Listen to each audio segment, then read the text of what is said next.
Property విషయంలో confusion గా ఉన్నారా? గేటెడ్ కమ్యూనిటీలో ఫ్లాట్ తీసుకోవాలా లేదా విల్లా తీసుకోవాలా?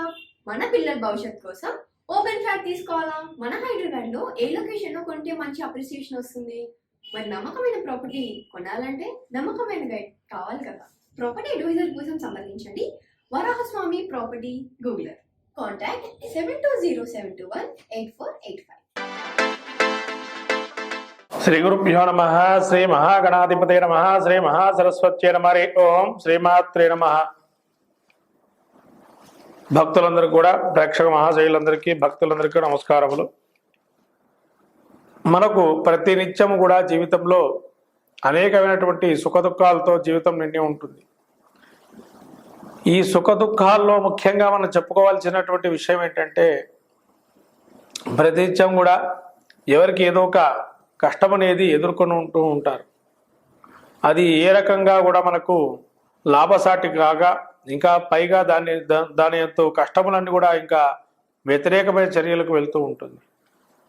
మరి వీటిని మనము ఎలా ఎదుర్కొని పైకి రాగలము అనేటువంటి సందేహం అనేది ప్రతి మనిషికి ఉంటుంది. మరి వీటి నుంచి మనం బయటికి పడడం ఎలా? దానిలో ఉండేటువంటి ఆ యొక్క దరిద్ర దేవత అని మనం ఏదైతే అనుకుంటామో, ఏది మొదలుపెట్టినా మనకు రివర్స్ కావటమనో, ఏది మొదలుపెట్టినా మనకు ఆటంకాలు ఉండటమో జరుగుతూ ఉంటుంది. ఆ పనులన్నీ జాప్యం జరుగుతూ ఉండడం వల్ల నిరాశ నిస్పృహలోని ఎప్పటికీ మనం ఎంత చేసినా ఇంతేనా మన జీవితం అని ఒక ఆలోచనలో ఉంటాం. కాబట్టి దానికి మనము అనేక విధమైనటువంటి మార్గాలు అనేటువంటివి సూచించబడుతున్నాయి. మరి ఆ మార్గాల్లో ముఖ్యంగా మనము ఈ 12 రాసుల వారికి ప్రతినిత్యము కూడా ఏదో ఒక కష్టంతో బయటపడటానికి ఏ విధమైనటువంటి పరిష్కారాన్ని చూసుకోవాలి అని ఆలోచిస్తూ ఉంటాం.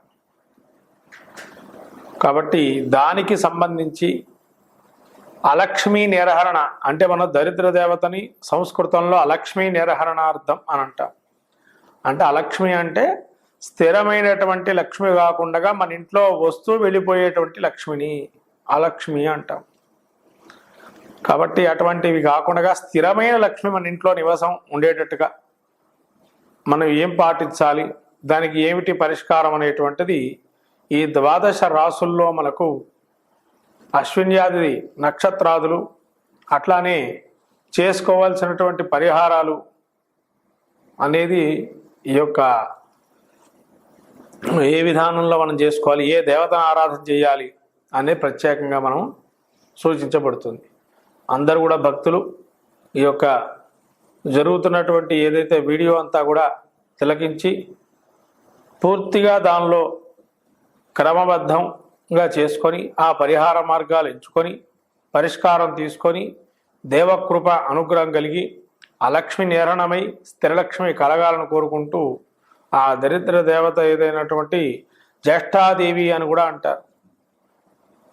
జ్యేష్ఠాదేవి అంటే లక్ష్మీదేవి యొక్క అరికాల్లో ఉంటుంది. ఆ జ్యేష్ఠాదేవి ఏదైతే ఉంటుందో, ఎప్పుడైతే మన ఇంట్లో లక్ష్మి వెళ్ళిపోతుందో వెంటనే జ్యేష్ఠాదేవి ఇంటికి వస్తుంది. కాబట్టి జ్యేష్ఠాదేవి నిర్హరణార్థం. అందుకనే జ్యేష్ఠ మాసంలో అందరూ కూడా అన్ని దేవతామూర్తులకి వసంతోత్సవాలు చేస్తారు. ఎందుకంటే వసంతోత్సవంతో ఏదైనా కూడా అలక్ష్మి అనేది ఏదైతే అక్కడ క్షేత్రంలో కనుక ప్రవేశించినట్లయితే ఆ అలక్ష్ములన్నీ కూడా తొలగిపోయి స్థిరమైన లక్ష్మి పొందటానికి దేవతా స్వరూపానికి కూడా ఆ యొక్క దృష్టి దోషాలన్నీ కూడా, ఆ దృష్టి అంటే కొంతమంది ఆ దేవుణ్ణి చూడంగానే కూడా అన్ని విధాలుగా కూడా స్వామి మనందరికీ కూడా నరదృష్టి నరఘోషలు అన్నీ అందరికీ ఉంటాయి. అవన్నీ తొలగింపజేయాలని దేవుడి దగ్గరికి వెళ్తాం. కానీ దేవుడి దగ్గరికి వెళ్ళినప్పుడు కూడా మనము అక్కడ ఆయనకి వేసినటువంటి ఈ యొక్క ఆహారాలు ఇవే చూస్తాం, కానీ దేవుడు అనుగ్రహం కలగాలని ఎవరు కోరుకోరు. అక్కడ వెళ్తే కొంతమంది దైవత్వాన్ని కూడా మనం అక్కడ చూసి ఆ స్వామి స్వరూపం లీలా వినోదాలు అనేకం కూడా ఉన్నాయి అక్కడే. అంటే ప్రతిదీ కూడా క్షేత్రంలో మనం చూడవలసినటువంటి క్షేత్రాలు ఏవైతే ఉంటాయో అవన్నీ కూడా పరిష్కార మార్గంగా సూచిస్తూ మనకుండేటువంటి ఇబ్బందుల నుంచి బయటపడడానికే ఈ యొక్క దరిద్రత తొలగింపజేయడానికి 12 రాశుల వారికి ఫలితాలు చెప్పబడుతుంది. నమస్కారం. శ్రీమాత్రే నమః. ద్వాదశ రాశుల్లో ద్వితీయమైనటువంటి రాశి వృషభ రాశి. ఈ రాశి వారు నక్షత్రాదులు కృత్తికా నక్షత్రం 2, 3, 4 పాదాలు, అట్లాగే రోహిణి నక్షత్రం 4 పాదాలు, మృగశిర నక్షత్రం 1, 2 పాదాలు. మొత్తం ఈ యొక్క రాసులు చూసుకున్నట్లయితే మనము ఈ ద్వాదశ రాశుల్లో ద్వితీయ రాశి వృషభ రాశికి అలక్ష్మి దోష నిర్వహణార్థం ఏం చేయాలి?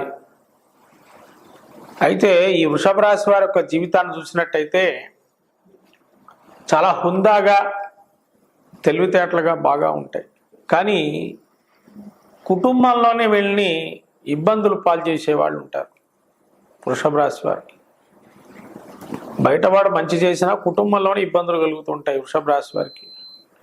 మరి కుటుంబంలో అందరూ మనం మంచి అనుకొని నిలవాలి, కానీ మన వెంటే ఉంటూ మనకు ఇబ్బందులు పెడుతూ ఉంటారు ఈ వృషభ రాశి వారికి. ముఖ్యంగా కష్టాలంటే అవే ఉంటాయి వృషభ రాశి వారికి బయటవాడి కన్నా.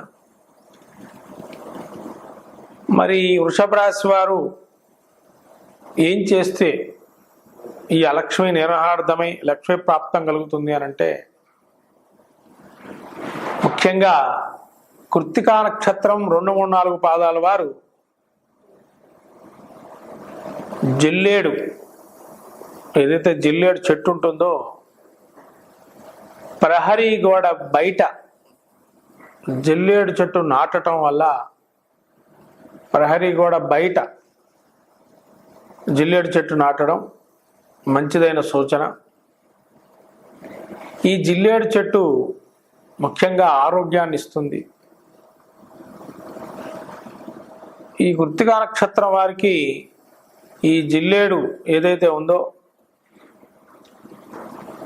జిల్లేడుని ప్రతి మంగళవారం రోజు సూర్యనారాయణ స్వామి పెడితే కూడా ఆ స్వామి అనుగ్రహం వల్ల సకల ప్రతిబంధకాలు, శత్రు నాశనం కలిగి మంచి కలుగుతుంది. అలక్ష్మి అనేది కూడా పోయి మన మీద ఏడుపు, అలక్ష్మి అంటే మన మీద ఏడుస్తుంటారు, ఆ లక్ష్మి నిర్వహణార్థమై లక్ష్మి ప్రాప్తం కలుగుతుంది. ఇంట్లో చేసుకోవాల్సినటువంటి పరిహారం ఏంటంటే, జిల్లేడు ఏదైతే ఉంటుందో, జిల్లేడు కానీ లేకపోతే పగడాల మాల ఉంటుంది. పగడాల మాల ఏదైనా ఒక జపం చేసుకుంటూ ఉండండి. మీకు ఉపదేశించిన మంత్రం కానీ ఒక మంత్రం ఏదైనా కానీ ఆ పగడాల మాలతో జపం చేసుకుంటే వీరికి అన్ని విధాలుగా చాలా మంచిదైన ఫలితము ఈ కృత్తికా నక్షత్రం వారికి వృషభ రాశిలో. మళ్ళీ రోహిణి నక్షత్రం వారికి ఇంకా నిత్యము కూడా పాలు దానం చేయటం చాలా మంచిది. పాలందండి, పాలు దానం చేయటం ఏంటి అని అంటే, వీళ్ళకు మనస్సు చింతన అనేది తోస్తూ ఉంటుంది అప్పుడప్పుడు ప్రతిసారి ఉంటుంది. అప్పుడప్పుడు ఈ మనశ్చింతన ఏదైతే ఉంటుందో ఆ మనశ్చింతన తొలగటానికి కానీ పాలును దానం చేయటము, అయితే ఈశ్వరుడికి అభిషేకం చేయటం పాలుతోని. అట్లాగే ఈ రోహిణి నక్షత్రం వారు నవనీతము, వెన్న ఏదైతే ఉంటుందో ఆ వెన్నని ఆంజనేయ స్వామికి గనక అభిషేకానికి కనుక ఇచ్చినట్లయితే ఆ వెన్న ఎలా అయితే కరుగుతుందో మీకు కూడా లక్ష్మి అలానే దగ్గరగా వచ్చేస్తుంది. అంటే వెన్న ఏదైతే ఉంటుందో ఆ వెన్న ఎప్పుడైతే మనం అభిషేకానికి ఇస్తామో ఆ అభిషేకంలో మీ యొక్క ఏదైనా కూడా తెలిసి తెలియక అనేకమైనటువంటి పాప కార్యములందు కూడా ఏదైనా ఇబ్బందులు ఉన్నా కూడా అవన్నీ తొలగిపోయి ఒక మృదుతత్వంగా మనకు మంచి లాభసాటిగా ఉంటుంది. మృగశిర నక్షత్రం 1, 2 పాదాలు చూసుకున్నట్లయితే ఈ వృషభ రాశిలో వీరికి ముఖ్యంగా చాలా శాంత గుణం ఉంటుంది. మరి శాంత గుణం ఉన్నా కూడా అందరితో కలివిడిగా ఉన్నా, కొంతమంది ఇంత కలివిడిగా ఉంటున్నారు, వీళ్ళకి ఏదైనా మనము ఆటంకపరచాలి అనే ఆలోచనతో ఉంటారు. కాబట్టి కాకరకాయ ఏదైతే ఉంటుందో కాకరకాయ గింజలు ఉంటాయి కదా, కాకరకాయ గింజల్ని బాగా నానబెట్టి అంత దంచి పొడి చేసినా పర్వాలేదు, దంచి పొడి చేసి దానిలో కొంత చక్కెర కలిపి, చక్కెర పౌడర్ని కలిపి రాగి చెట్టు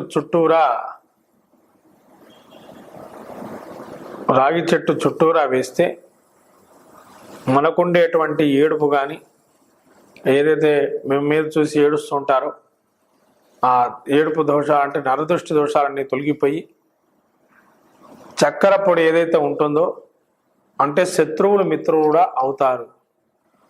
ముఖ్యంగా వృషభ రాశి వారు మొత్తం మీద అన్ని ఈ నక్షత్రాలతో కలుపుకున్నట్లయితే వృషభ రాశి వారు చింతపండు పులిహారని అమ్మవారికి నైవేద్యంగా పెట్టడం వల్ల